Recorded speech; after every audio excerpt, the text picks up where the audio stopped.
Bună ziua din nou, îl avem acum alături de noi pe Dan Zakai, CEO-ul Mindspace, birourile de coworking.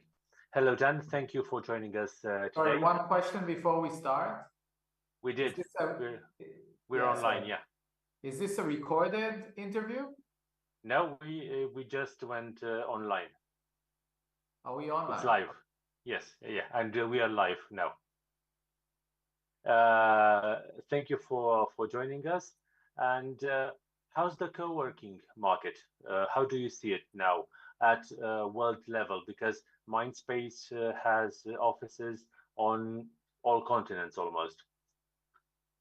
Not on all continents. So Mindspace is operating across 7 countries in US, Europe, UK, and Israel. So we have a few continents where we're not established yet. But overall, I would say that the demand for co-working is continuing to rise. We've already started seeing, increased demand and popularity pre-COVID. And then post-COVID, we are seeing increased demand for flexible workspaces.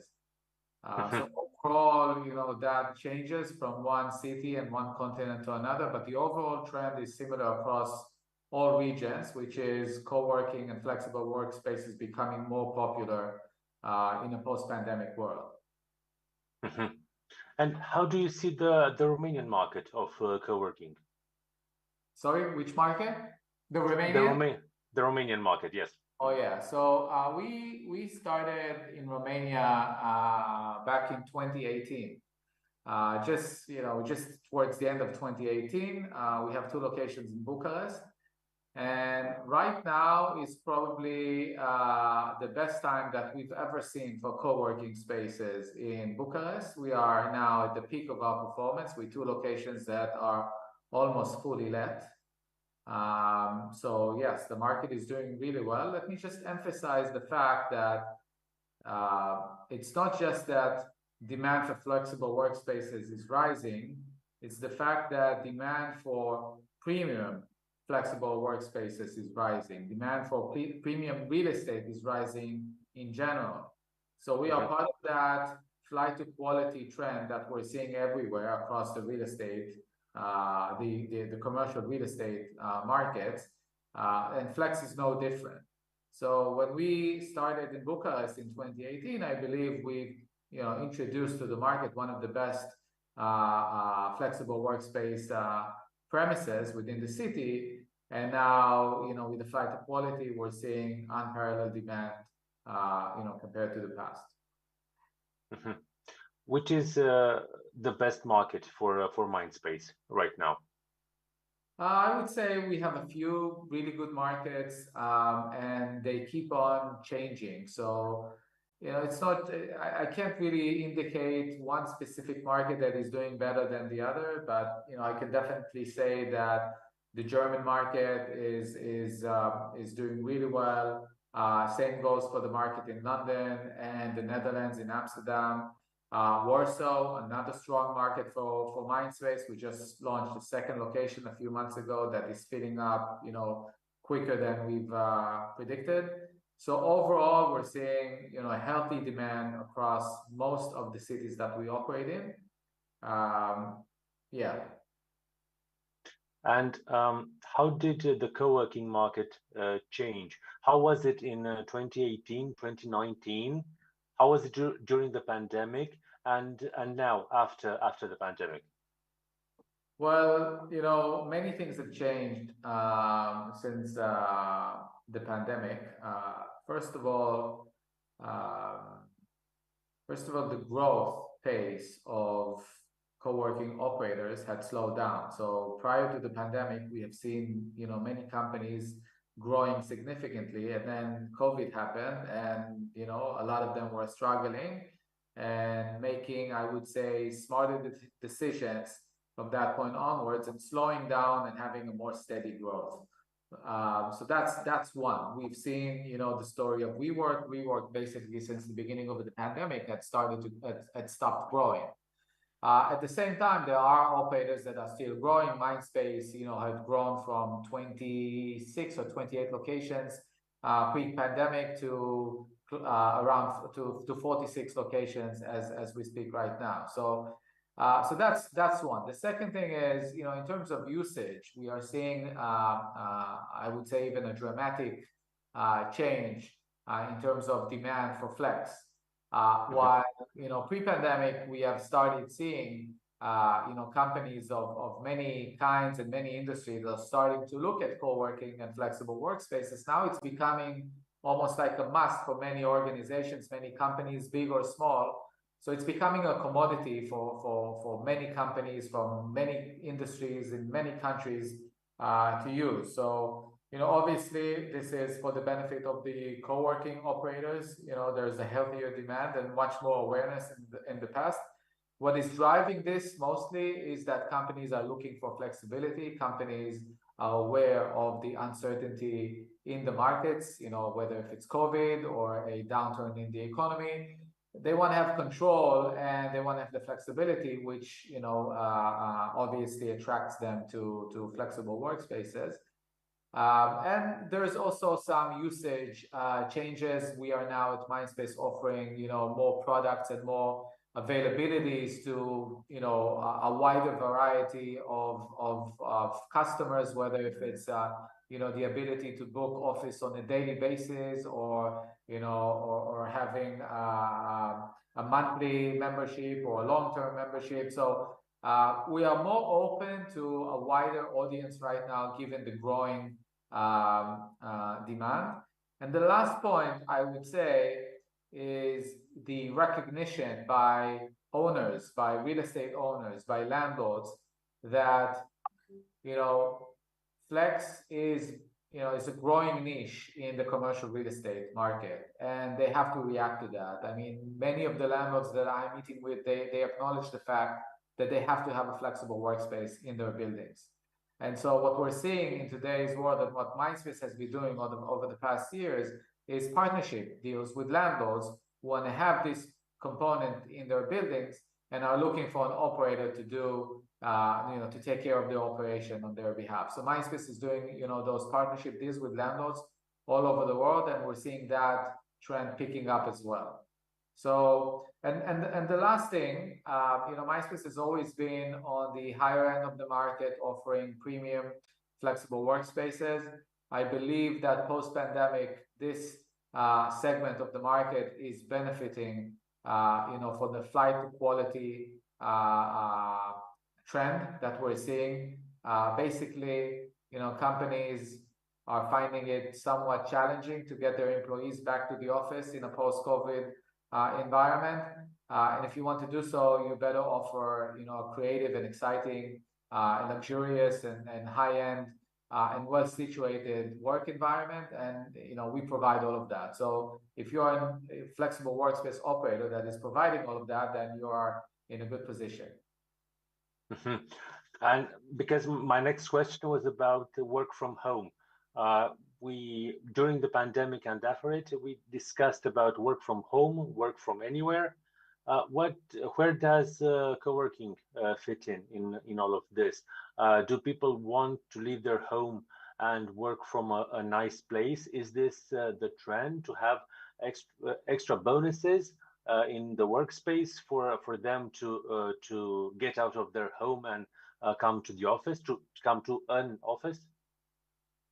Yeah, so you know, flexible workspaces are part of, you know, that trend, part of the solution, because companies are allowing their employees to work from home or work from anywhere for one single reason, which is allowing for flexibility. And so what we're seeing, yes, we're seeing companies, you know, that are looking to allow that for their employees, but they still need some sort of a base. So some companies keep their HQ in the same capacity and the same size that they had before. Some, you know, are just downsizing and allowing their employees to work from anywhere. But many, you know, would like to have some sort of a solution for their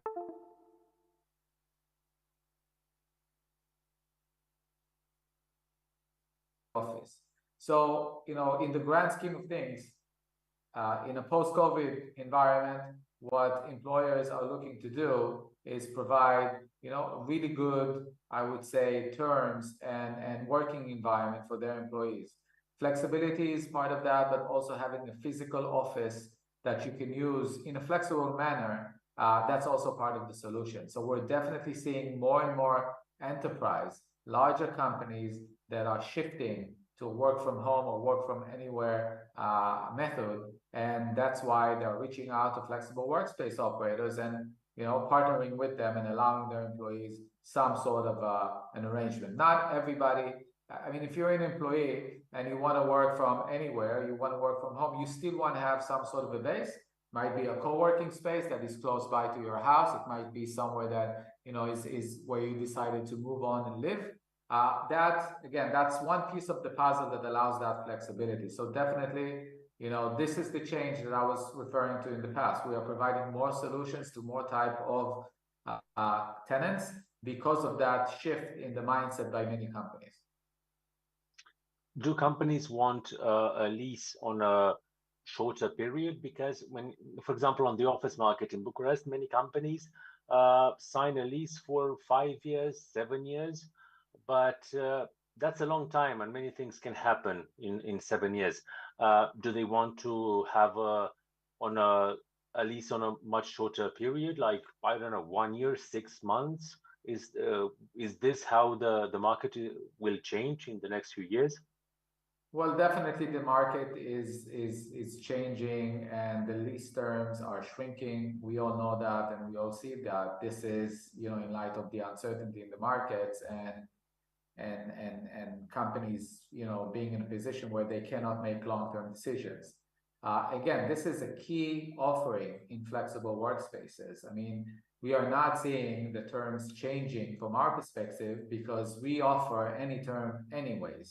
In the core of most of the flexible workspace operators, we offer either a monthly membership or an annual membership, but we can do deals on the longer term. But basically, what we always do, this is what the market wants right now, which is maximum flexibility. So from our end, we haven't had to change anything. We are just operating, business as usual, but now it's in more demand. Mm-hmm. And for example, when a company leases a new office space, usually the real occupancy degree is much lower than they rented, because they rent the space, but I don't know, it's used about 20 to 30% because many work from home. When it comes to co-working spaces, when it comes to Mindspace, do people actually come to the office in a co-working space? Yeah, I mean, usually, we aspire that our spaces are as vibrant as possible, because part of the offering is the ambiance, it's the environment, it's a community, it's the partnerships. We have lots of activities going on in the space. So, we would like for our spaces to be as buzzy and hectic as possible. So the physical occupancy matters, it's important. Whether if we have a location that is running at 90+% occupancy, which is usually the case, is the physical occupancy greater than 50, 60, 70%? Usually it's around those numbers. But I think that the beauty in flexible workspace is that, let's say you have you have a team of 50 people in a traditional office, and all of a sudden, just 20% arrive at the office on a daily basis. You're still locked in for, let's say, 3 or 5 years at best in your lease, and you cannot change that. If you are a member in a co-working space and you have, a 50-person team, and you're monitoring the situation, and you're seeing that only 10 or 20 people of those team actually arrive at the office, you can downsize. You could reach out to the team, at our buildings and say, I need a smaller office because, people are not using it quite as often. And then that's it. This is done. The month after, you can save on those costs. So basically, you can downsize or you can grow within our premises. This is a daily routine for us. What's the next trend in co-working spaces? What do you plan to come with in the market? What do you want to put on the market in 2024? Yeah, I believe that what we're seeing in our industry is it's becoming a more mature and established industry. So Mindspace has been around, for the past 10 years, and this industry has been, I would say, live and kicking since 2010 or so. This is a relatively young industry that is maturing, and I believe that right now, the trend would be for continued growth of the industry because of the continued and rising demand by many companies out there. I think what we're seeing also is the level of service and quality is rising. So flexible workspace operators realize that this is a hospitality game and that they should be on top of their game and providing an excellent service.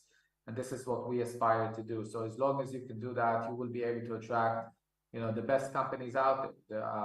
So that's the second. And the third, which I think is probably one of the most significant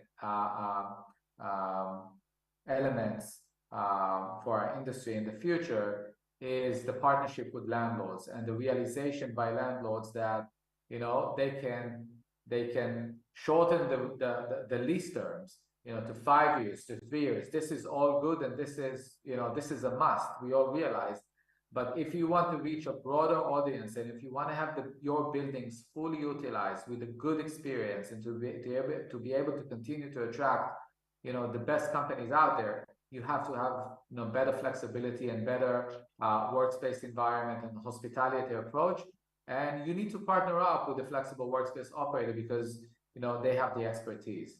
And many landlords will do it on their own, but most will be incapable of setting up such an operation. How do you choose a building in which to rent offices for Mindspace?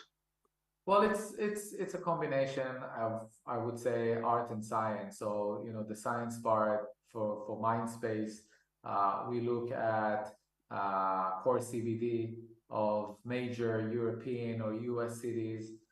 This is at least our strategy for the market.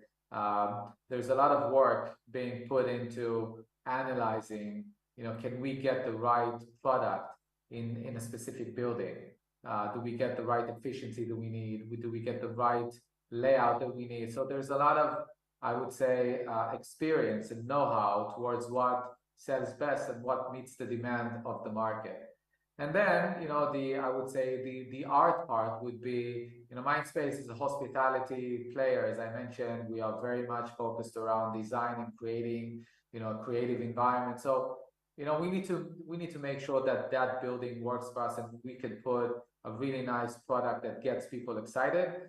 We have really nice sites in Bucharest that provide that exact experience that I'm talking about. So again, a lot of work and experience is being focused around choosing new locations. It's the key to a successful operation. There is no doubt. Are you happy with the operations in Bucharest? Yes. Are they performing well? Yeah. They're performing really well, especially over the last year. We have a really strong team. We have a really good customer base, very good buildings, good relationship with the landlord. We're super happy about our operation in Bucharest at the moment. Any plans for other offices in Bucharest or in other regional centers of Romania? Overall, we are planning to grow the company. Specifically in Bucharest, there's nothing specific on our radar, but we are looking, every now and then. So I can't indicate on anything specific, but we are opportunity driven. If there's a good opportunity with a good landlord, then we are happy to grow in this market. Where do you see opportunity now, or the best opportunity in Europe or worldwide? I think that the markets that I've mentioned prior, which is London, the Netherlands, Germany, obviously, London, Warsaw, these are markets that we're doing extremely well at right now, and that where we have good teams and good know-how of how the markets behave. But there are other markets, so I can't really indicate you asked earlier, how do we choose locations?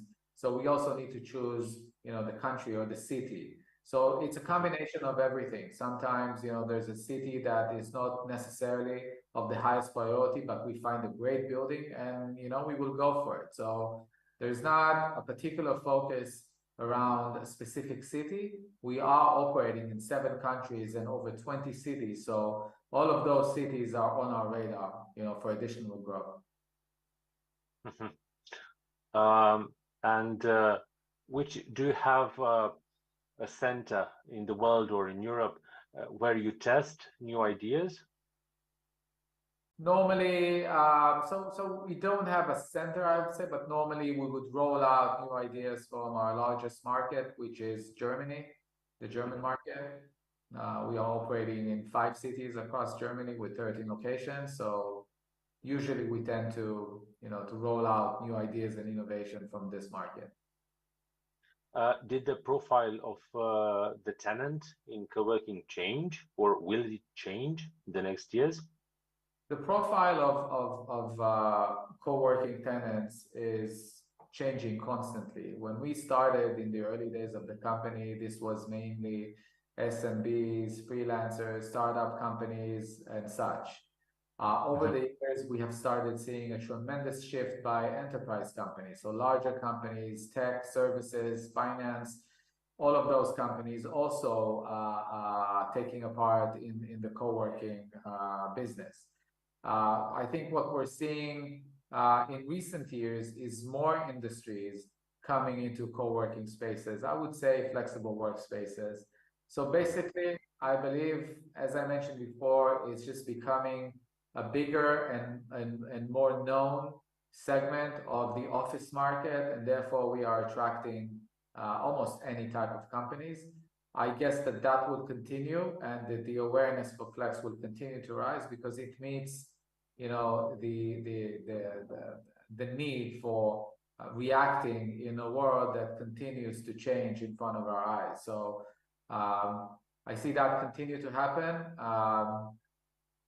Yeah. And talking about these days, because as we see, we have safety issues. What happened on the 7th of October in Israel is extremely troubling, and I express my deepest sympathy for you and for Israel. And do you plan to implement, I don't know, safety issues in your offices? Well, first of all, thank you for your gratitude. So first of all, we are operating a business that is operations heavy, and obviously we have a lot of visitors in our spaces, and the same way as we had to react to COVID at the time with health and safety measures, we're doing the same everywhere, responding to what needs to be responded. So again, taking whatever safety measures that needs to be taken, but this is a standard course of business, I would say, on that perspective. Specifically in Israel, office buildings are protected with shelters and protocols and all of that. So we, of course, follow those. I understand. Okay, thank you. Thank you very much for your interview and for answering our questions. Thank you so much. Appreciate it. Thank you very much. Mulțumesc și telespectatorilor noștri și vă doresc o zi bună în continuare. La revedere!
Știu ce spun. Marcel Ciolacu și-a prezentat în Parlament și Senat forma finală a reformelor fiscale. Trăim un moment istoric, nu se mai poate. Am reușit să ne întoarcem în comunism.